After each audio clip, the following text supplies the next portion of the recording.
بسم اللہ الرحمن الرحیم نحمده ونصلی ونسلم علی رسولہ الکریم وعلی آلہ الطیبین واصحابہ الطاہرین اما بعد۔ حضرات گرامی، حکومت کرنا اور حاکم وقت بننا اللہ تعالیٰ کے اعزازوں میں سے ایک اعزاز ہے، اور ہم دیکھتے ہیں کہ انبیاء کرام بھی حکومتیں کرتے رہے، جیسا کہ نبی کریم صلی اللہ تعالیٰ علیہ وسلم کا فرمان ہے کہ بنی اسرائیل میں انبیاء ہی سیاست کرتے، حکومتیں چلاتے تھے، جیسے حضرت سلیمان علیہ السلام کا تذکرہ اللہ تبارک و تعالیٰ نے قرآن مجید میں بیان کیا ہے۔ تو حکومت کرنا، حاکم وقت بننا جو ہے کوئی معیوب عمل نہیں ہے، اگر مقصد اصلاح اور رعایا کی فکر ہو، اور جو حاکم وقت کے اوپر شریعت مطالعہ کی طرف سے، اللہ کی طرف سے جو ذمہ داریاں عائد ہوتی ہیں، اگر ان ذمہ داریوں کو بخوبی سر انجام دے رہا ہو تو ایک بڑا عظیم اعزاز ہے۔ اس کی وجہ یہ ہے کہ مخلوق خدا رعایت جو ہے لاکھوں کروڑوں کی تعداد میں ہوتے ہیں، تو جس کو اس کا حق پہنچائے گا، اس حق پہنچانے کا جو ہے اسے ثواب ملے گا، اس کی برکات ملیں گی، اس کی دعائیں ملیں گی۔ اور حقیقت یہ ہے کہ حاکم وقت جو ہے زمین پر اللہ کا نمائندہ ہوتا ہے، اللہ کے احکام کا نفاذ کرتا ہے، اللہ کے نظام کا نفاذ کرتا ہے، اللہ خاص کر جو مسلمان ہے اللہ کے دین کے غلبے کی کوشش کرتا ہے، اللہ کے نظام کو ایک غالب نظام بنا دیتا ہے، اسی کے قوانین کا نفاذ ہوتا ہے، اور مخلوق خدا کی صحیح تربیت کرتا ہے، مخلوق خدا کو اللہ تعالیٰ سے جوڑتا ہے، نماز روزے دیگر عبادات اعمال صالح کا پابند بناتا ہے، بدی سے، گناہ سے، فسق و فجور سے دور کرتا ہے، اور مخلوق خدا کو جسد واحد کی طرح بنا کر متحد رکھتا ہے، اپنی ذات کی پرواہ نہیں کرتا بلکہ مخلوق خدا کی پرواہ کرتا ہے۔ اپنی زندگی تو تنگی میں، تنگ دستی میں، پریشانی اور بے چینی میں گزارتا ہے، لیکن مخلوق خدا کو جو ہے وہ سکون دیتا ہے۔ حالت یہ ہو جاتی ہے جیسے کہ حضرت عمر بن خطاب رضی اللہ تعالی عنہ نے کہا تھا کہ اگر جو ہے فرات نہر کے قریب اگر کوئی کتا بھی پیاسا مر گیا تو اللہ مجھ سے جو ہے حساب لے گا۔ تو یہ فکر ہے، احساس ہے، کیونکہ آخرت ایک حقیقت ہے، قیامت ایک حقیقت ہے، اور قیامت کے دن ہر ایک نے بارگاہ خداوندی میں اکیلے آنا ہے، اور جس انداز سے اس نے زندگی گزارنی ہے اس کا پورا حساب دے گا، پوری فائلیں ہوں گی۔ اچھے اعمال ہیں تو فرمایا کہ اس کی زندگی جو ہے بڑی عزت والی ہوگی، سکون والی ہوگی، فی عیشۃ راضیہ، آرام کی زندگی میں، پسندیدہ زندگی میں ہوگا۔ لیکن اگر اس نے اس انداز سے زندگی گزاری کہ مخلوق خدا کو ستائے تو پھر ظالم بن کر کے آئے گا، پھر سارے لوگ حکمران کے لیے تو بہت ساری ذمہ داری بھی ہوگی، آگے چل کر کے ہم تفصیلی گفتگو کریں گے۔ اللہ تبارک و تعالیٰ قرآن مجید میں ارشاد فرماتا ہے ان اللہ یامرکم ان تؤدوا الامانات الی اہلھا، فرمایا اللہ تمہیں حکم دے رہا ہے کہ جو امانتیں ہیں ان کے مالکوں کی طرف لوٹاؤ، یعنی حاکم وقت کی اطاعت عوام الناس کے جو ذمہ ہے وہ پورا کریں۔ اگر وہ معصیت اور بدی اور برائی کی دعوت نہیں دیتا، برائی کا حکم نہیں دیتا، اچھی باتوں کی دعوت دیتا ہے، حکم دیتا ہے، تو پھر اس کی بات کو ماننا ہے، اطاعت کرنی ہے، اس کے حکم کو بجا لانا ہے۔ ہاں اگر بدی، فسق، فجور اور معصیت کا حکم دیتا ہے تو فرمایا لا طاعت لمعصیت، لا طاعت المخلوق فی معصیت الخالق، پھر جو ہے کسی کی چاہے وہ کوئی بھی حکمران ہو، چاہے کتنا بڑی طاقتور کیوں نہ ہو، پھر اس کی بات کو نہیں ماننا۔ اسی طرح جو حکمران ہے ان کی ذمہ داری ہے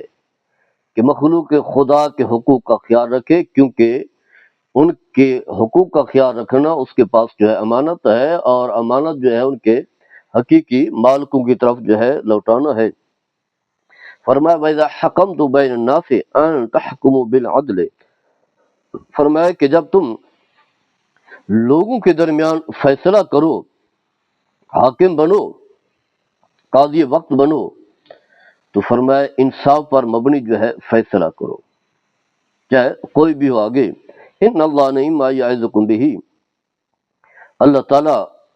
تمہیں ایک بہترین نصیحت فرماتا ہے، واضح فرماتا ہے، حکم دے رہا ہے۔ ان اللہ کان سمیع بصیرا، بے شک اللہ تعالیٰ جو ہے سننے والا بھی ہے اور دیکھ بھی رہا ہے۔ تو یہاں یہ بات جو ہے واضح کی گئی ہے۔ اس سے دیگر آیات بھی ہیں جس میں اللہ تبارک و تعالیٰ نے، اس کے علاوہ اگر کوئی شخص جو ہے بد کردار بن جاتا ہے، حاکم وقت جو ہے ظالم بن جاتا ہے، جیسے ہم دیکھ رہے ہیں،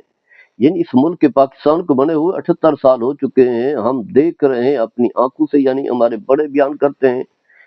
وہ اس دنیا سے چلے گئے، ہم خود جو ہے نا اپنی آنکھوں سے دیکھ رہے ہیں کہ جو بھی اس اقتدار کی کرسی پر آتا ہے، چاہے وہ ووٹ کے ذریعے سے آئے جسے ہم جمہوری نظام کہتے ہیں، یا چاہے وہ ڈکٹیٹرشپ آمریت کے ذریعے سے یعنی مارشل لا لگائے، یعنی فوجی حکمران، دونوں کا ایک ہی کام ہے، اپنی فکر، اپنی اولاد کی فکر، اپنے رشتہ داروں کی، اپنے دوستوں کی، سارے وسائل ان پر جو ہے صرف کرتے ہیں، اور اگر کوئی حق مانگتا ہے تو ان پر ظلم جو ہے ڈھایا جاتا ہے۔ مخلوق خدا کو ستاتے ہیں، سارے ستا رہے ہیں، ستاتے رہے ہیں، اور ایسے محسوس ہوتا ہے کہ شاید یہ سلسلہ ظلم و زیادتی کا سلسلہ جو ہے وہ ختم ہونے والا نہیں ہے، لیکن انہیں یہ بات معلوم ہونی چاہیے۔ قرآن میں اللہ نے فرمایا وَقَدْ مَكَرُوا مَكْرَهُمْ وَعِندَ اللَّهِ مَكْرُهُمْ وَإِنْ كَانَ مَكْرُهُمْ لِتَزُولَ مِنْهُ الْجِبَالُ، سورہ ابراہیم ہے۔ فرمایا کہ ان لوگوں نے دولت اور اقتدار کے نشے میں بدمست ہو کر اپنی طرف سے فریب کاریاں کی، مخلوق خدا کو ستایا، اذیتیں دیں، جبکہ اللہ بھی تو ہے نا جو سب کا خالق ہے، جو سب کے حقوق کا خیال رکھنے والا ہے۔ فرمایا اللہ کے پاس ان کے فریب کا توڑ بھی ہے تھا۔ فرمایا اگرچہ ان کی مکاریاں یعنی اتنی زیادہ مکارانہ جو ہے، مکارانہ جو منصوبے ہیں، تدبیریں ہیں، ایسی ہوں کہ ان سے پہاڑ بھی اکھڑ جائیں، یعنی بہت مکار اور ظلم و زیادتی کی انتہا کو پہنچ جائیں، پہاڑ بھی جو ہے اپنی جگہ پر نہ ہلیں، تو پھر بھی فرمایا کہ اللہ تعالیٰ جو ہے ان سے بدلہ لے گا، اور اللہ کے پاس منصوبے ہیں۔ اسی طرح فرمایا سورہ محمد ہے، فرمایا وَقَيِّ مِنْ قَرْيَةٍ هِيَ أَشَدُّ قُوَّةً مِنْ قَرْيَتِكَ الَّتِي أَخْرَجَتْكَ أَهْلَكْنَاهُمْ فَلَا نَاصِرَ لَهُمْ، یعنی یہ جو ظالم حکمران ہے جو مخلوق خدا کو ستاتے رہے، یہ سمجھتے تھے کہ شاید ہم ہی ہیں، ہم نے ہمیشہ رہنا ہے، ہمارا غضب اتنا ہے، تو اللہ نے جو ہے انہیں کیا سلوک کیا ان کے ساتھ۔ فرمایا حبیب صلی اللہ علیہ وسلم کتنی ہی بستیاں تھیں، آبادیاں تھیں جن کے رہنے والے وسائل اور اقتدار میں آپ کے اس شہر یعنی مکہ کے باشندوں سے بھی زیادہ طاقتور تھے۔ مکہ کے لوگ بھی بڑے ظالم ہیں، ابو جہل ہے، ابو لہب ہے، عتبہ ہے، شیبہ ہے،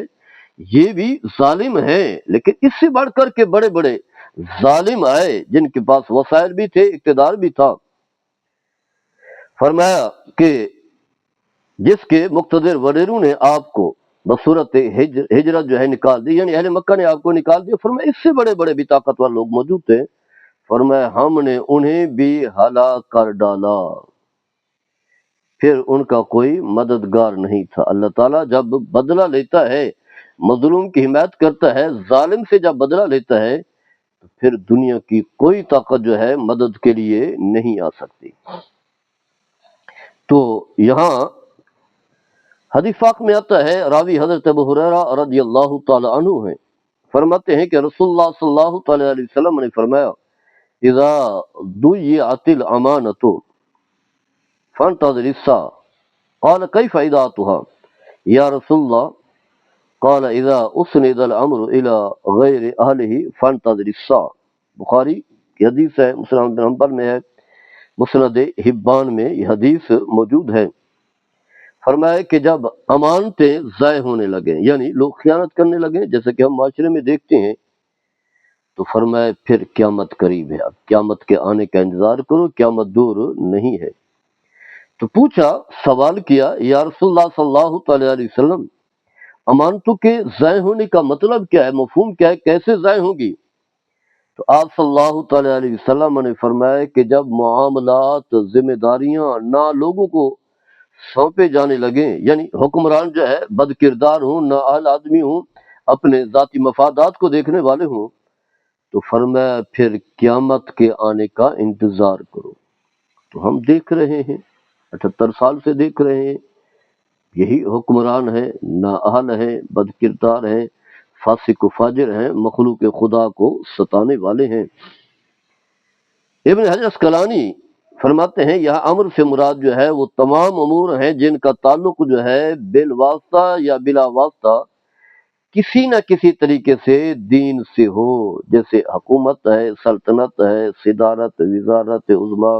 وزارت علیہ، گورنری، باقی بہت ساری وزارتیں ہیں، عدلیہ ہے، فرمایا اسی طرح جو ہے شرعی افتاء ہے، چاہے مفتی بھی ہو، فتویٰ دینے والا نال آدمی ہے، تو فرمایا یہ بھی قیامت کے آنے کا انتظار کرے۔ جج ہے، جیسے کہ ہم دیکھتے ہیں بڑی بڑی عدالتیں ہیں،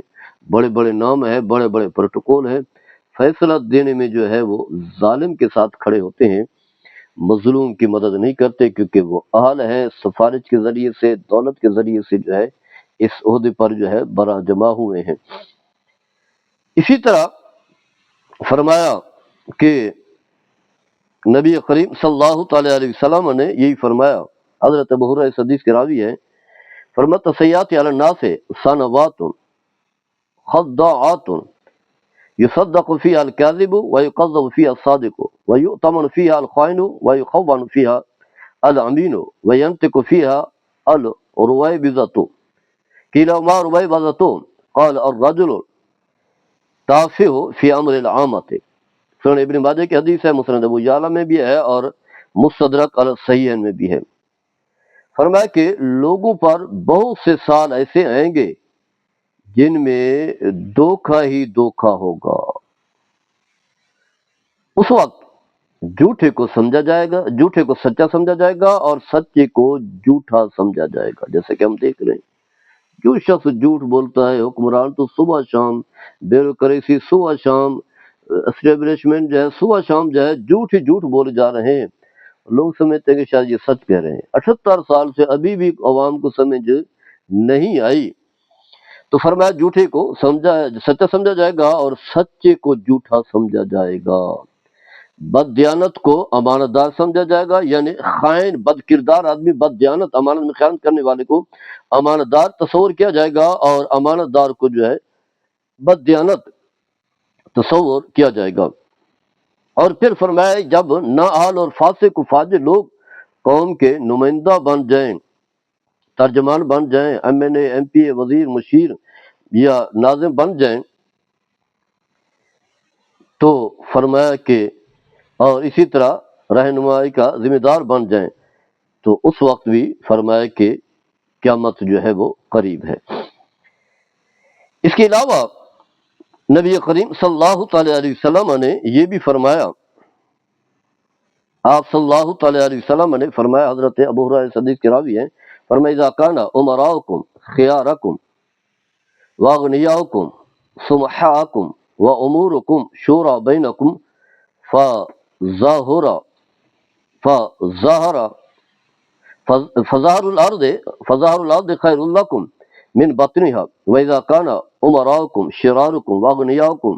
بخلاؤکم وامورکم الی نسائکم فبطن الارض خیر لکم من ظاہرها۔ جامع ترمذی کی حدیث ہے، طبرانی بھی ہے، حلیۃ الاولیاء میں بھی ہے اور دیگر کتب میں بھی ہے۔